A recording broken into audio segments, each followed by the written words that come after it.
ചലച്ചിത്ര നിർമ്മാണം ഒരു സംയുക്ത സാഹസമാണെന്ന് മുൻപൊരിക്കൽ പറഞ്ഞു.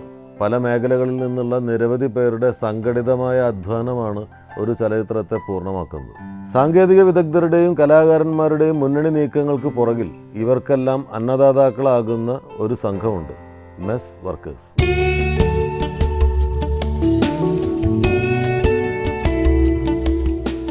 ഫിലിം മെസ് യൂണിറ്റിൻ്റെ ഒരു ദിവസം അതികാലത്ത് ആരംഭിക്കുന്നു. പുലർച്ചെ 4 മണിക്ക് ചലച്ചിത്ര യൂണിറ്റ് അംഗങ്ങൾക്ക് ചായ വിതരണം ചെയ്യുമ്പോൾ തൊട്ട് ഇവരുടെ പ്രവൃത്തി രംഗം സജീവമാകുന്നു. തുടർന്ന് ഫിലിം പ്രൊഡക്ഷൻ യൂണിറ്റിന് ഒരു ദിവസത്തേക്ക് മുഴുവൻ വേണ്ട ആഹാര നീഹാരാദികൾ തയ്യാറാക്കുകയും വിതരണം നിർവഹിക്കുകയും ചെയ്യുകയാണ് ഒരിക്കലും തിരശ്ശീലയിൽ തെളിയാത്ത ഇവരുടെ പ്രധാന ജോലി.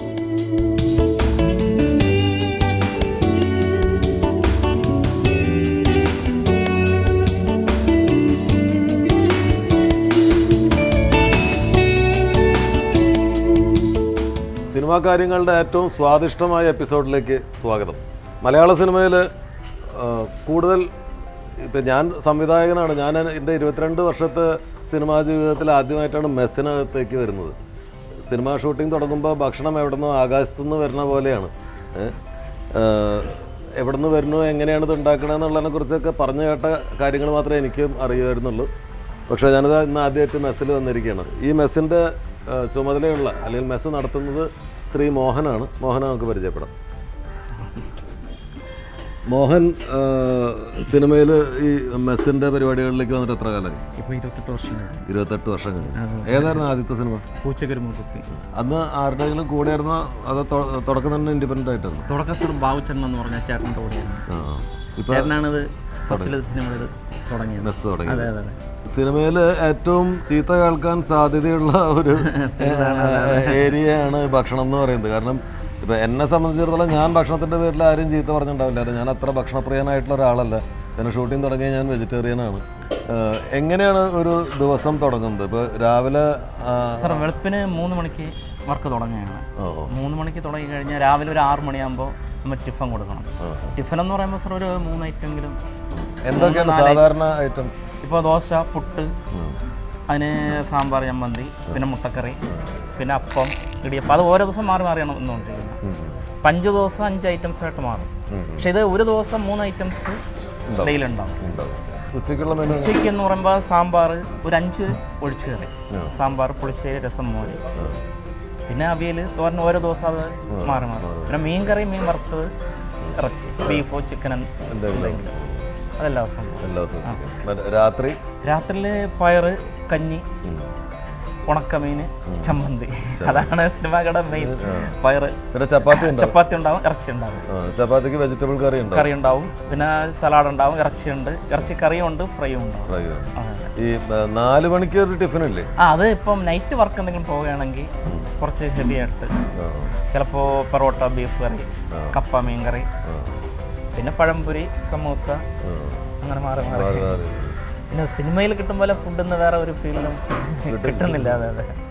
രാത്രിയിലൊക്കെ ലേറ്റ് നൈറ്റ് വർക്ക് ഉണ്ടാവുമ്പോൾ പിന്നെ വീണ്ടും ഒരു ടിഫിനൊക്കെ വരും. ചിലപ്പോൾ ബ്രെഡ് ബട്ടർ ജാമൊക്കെ വരും. പിന്നെ മായില്ലാത്ത ഫുഡാണ് സാർ ഇവിടെ കൊടുക്കുന്നത്. കാരണം നമ്മുടെ ഈ സിനിമ എന്ന് പറയുമ്പോൾ ഒരു സെറ്റ് കഴിഞ്ഞ് അടുത്ത വീണ്ടും വേറെ സെറ്റിൽ പോവുകയാണ്. അപ്പോൾ മെയിനായിട്ട് ഇപ്പോൾ ഹോട്ടലിൽ നിന്നാണ് ഒരു പാർട്ടി സ്ഥിരം കഴിച്ചുകൊണ്ടിരുന്ന വയറ് കംപ്ലൈൻറ്റ്, വയറുവേദന പലതും ഉണ്ടാവും. പക്ഷേ സിനിമയിലൊന്നും അങ്ങനെ കെമിക്കൽ പരമായിട്ട് ഒന്നും ചെയ്യേണ്ട കാര്യം വരുന്നില്ല. കാരണം അത് ഇടാറില്ല, കെമിക്കലിൻ്റെ ആവശ്യമില്ല. ചിലപ്പോൾ ലേശം ടേസ്റ്റ് കളറോ കുറഞ്ഞാൽ തന്നെ നമ്മൾ അങ്ങനെ കളറോ അജനമുട്ട അങ്ങനെയുള്ള പരിപാടിയൊന്നും ചേർക്കാറില്ല. കാരണം സിനിമയ്ക്ക് എന്ന് പറഞ്ഞാൽ നമ്മുടെ സിനിമയുടെ ഒരു കുടുംബമാര് കൊണ്ടുപോകുന്നതാണ്. 40 ദിവസം 50 ദിവസമൊക്കെ നമ്മുടെ ഫുഡാണ് കഴിക്കുന്നത്. ഇപ്പം വലിയ ആർട്ടിസ്റ്റ് മുതൽ താഴെയുള്ള ആൾക്കാർ വരെ. മലയാള സിനിമയിൽ പറഞ്ഞു കേട്ടിട്ട് ഉള്ള ഒരു കാര്യം, എല്ലാ ആളുകൾക്കും അതിൽ എല്ലാ മേഖലയിലുള്ള ആളുകൾക്കും ഒരേ ഭക്ഷണമാണ്. അതെ അതെ. പിന്നെ അതിൽ വരുന്ന എന്താണെന്ന് വെച്ച് കഴിഞ്ഞാൽ ചില ആൾക്കാർക്ക് ഉപ്പ് കുറച്ച് വേണം. ഇപ്പോൾ ആർട്ടിസ്റ്റ് അങ്ങനെ എന്തെങ്കിലും ഉണ്ടെങ്കിൽ വല്ല ഗോതമ്പ് ദോശ, ഗോതമ്പ് പുട്ടോ, ഉപ്പിൻ്റെ, എണ്ണയുടെ അങ്ങനെ എന്തെങ്കിലും വരുന്നെങ്കിൽ മാത്രം കുറച്ചെന്തെങ്കിലും അതിൻ്റെ ഇത് കൊടുക്കുന്നത്. ഈ ഉച്ചയ്ക്കുള്ള ഭക്ഷണം എപ്പോഴാണ് ഉണ്ടാക്കി തുടങ്ങുക? ഉച്ചയ്ക്ക് സാർ ഒരു 8 മണിക്ക് തുടങ്ങും. 8 മണി, രാവിലെ 8 മണിക്ക് 8 മണിക്ക് തുടങ്ങും. 8 മണിക്ക് തുടങ്ങി കഴിഞ്ഞാൽ ഒരു 11 മണിക്ക് അവർക്ക് ഫുഡ് കൊടുക്കണം. അതെ. അത് സപ്ലൈ ചെയ്യാനുള്ള ആളുകൾ കൊണ്ട് ലൊക്കേഷനിൽ എത്തിക്കുകയാണ്. ഞങ്ങളെ ആൾക്കാർ ഇവിടെ എല്ലാം റെഡിയാക്കി വെച്ചാൽ മതി. എടുത്തുകൊണ്ട് പോകുന്നതും കാരിയർ സെറ്റ് ചെയ്യണതൊക്കെ അവരാണ്. പ്രൊഡക്ഷൻ്റെ ആൾക്കാരാണ്. അപ്പോൾ അവരൊരു 10 ആൾക്കാരുണ്ട്. അപ്പോൾ അവർ റൂമിൽ കൊടുക്കാനുള്ളതും ഇതെല്ലാം. പക്ഷേ ആർട്ടിസ്റ്റ് വരെ നൈറ്റ് ആയിരുന്നാലും നമ്മുടെ ഫുഡാണ് കഴിക്കുന്നത്. പല ആൾക്കാരും വിചാരിക്കുന്നത് ഹോട്ടലിൽ നിന്നാണ് കഴിക്കുന്നത്, 3 സ്റ്റാർ 5 സ്റ്റാർ ഹോട്ടലിൽ നിന്നാണ് ആർട്ടിസ്റ്റ് ഡയറക്ടർ അങ്ങനെയുള്ള ആൾക്കാർ കഴിക്കുന്നത്. പക്ഷേ എല്ലാവരും നമ്മുടെ ഫുഡാണ് കഴിക്കുന്നത്. രാത്രി ആയിരുന്നാലും എല്ലാവരും കഴിക്കുന്നത്. രാത്രിയിലേക്കുള്ള ഭക്ഷണം ഇപ്പോൾ ഉണ്ടാക്കി തുടങ്ങും? രാത്രി ശരിക്കും ഞങ്ങൾ ഒരു മണി കഴിയുമ്പോൾ ഈ വൈകുന്നേരം ടിഫിൻ്റെ ഐറ്റം തുടങ്ങും. വൈകുന്നേരത്തെ ടിഫിൻ്റെ? അതെ, ഒരു 4 മണിക്കുള്ള. അത് കഴിഞ്ഞ് അതിൻ്റെ കൂടെ തന്നെ 2 മണിയാകുമ്പോൾ നൈറ്റ് ഫുഡ്. അതെ, ഒരു 6 മണിയോടുകൂടി മെസ്സ് ക്ലോസ് ചെയ്യില്ല, എന്നാലും ചെറിയ ചെറിയ പണികളുണ്ടാവും. 6 മണിക്ക് അവർക്ക് കൊടുത്തേക്കും. എന്നാലും ഈ ഫുഡ് 8 മണിക്ക് റൂമിലെത്തിക്കാൻ പറ്റും. അപ്പോൾ ഇത് ലൊക്കേഷനിലേക്ക് കൊടുക്കുമ്പോൾ വലിയ പാത്രങ്ങളിൽ കൊണ്ടു അല്ലേ? കേരളം തൂക്കിലും ഈ വട്ടച്ചെമ്പ് മറ്റേ റൂമിലേക്കുള്ളതെല്ലാം സെപ്പറേറ്റ് കാരിയർ. രാവിലെ നേരത്തെ ഈ ചായ തൊട്ടിട്ട് തുടങ്ങുമല്ലോ പരിപാടി? ചായ സർ, അത് ഇപ്പൊ 3 മണിക്ക് എണീച്ച് 4 മണിക്ക് ചായ കൊടുക്കണം. 4 മണിക്ക് ഇവിടെ ചായ കൊടുക്കുമ്പോൾ റൂമിൽ 5 മണിക്ക് എല്ലാവരെയും വിളിച്ചുണർത്തണം. അവർക്ക് കുളിക്കുന്നതിനും മറ്റുള്ള ആവശ്യമായിട്ട് 5 മണിയാകുമ്പോൾ റൂമിലെത്തുന്നു. അപ്പോൾ ആ 5 മണി കൊടുത്തു കഴിഞ്ഞാൽ അവർ 6 മണിക്ക് റെഡിയായി നേരെ ലൊക്കേഷനിൽ പോകുന്നു. അപ്പോൾ 6 മണിക്ക് ഞങ്ങൾ ടിഫൻ കൊടുത്തു കഴിഞ്ഞാൽ അവിടെ നിന്ന് 6:30 ഇവിടെ നിന്ന് പുറപ്പെട്ട് 7-7:30 മണിയാകുമ്പോൾ ലൊക്കേഷനിലെത്തും.